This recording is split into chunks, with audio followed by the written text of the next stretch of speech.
সরিষার তেলের গল্প গ্রাম বাংলার ঐতিহ্য।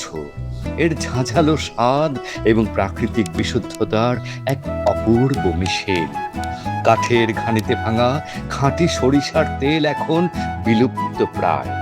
আধুনিক প্রযুক্তির ছোঁয়ায় সরিষার তেল এখন কেবল রান্নার উপাদান নয়, বরং এটি ইলিশ মাছের ভাপা থেকে শুরু করে ভর্তা, ভাজি, এমনকি মুড়ি, চানাচুর মাখানোতে পরিতৃপ্ত স্বাদের এক অনন্য উপকরণ।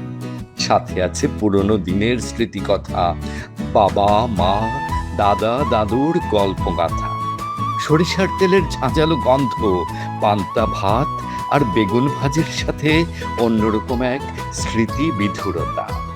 ভিটা কেয়ার সরিষার তেলে আবহমান বাংলার চিরায়ত ঐতিহ্য, ঝাঁঝালো স্বাদ এবং প্রাকৃতিক বিশুদ্ধতার শাশ্বত গল্প এখনো অম্লান, এখনো অটুট।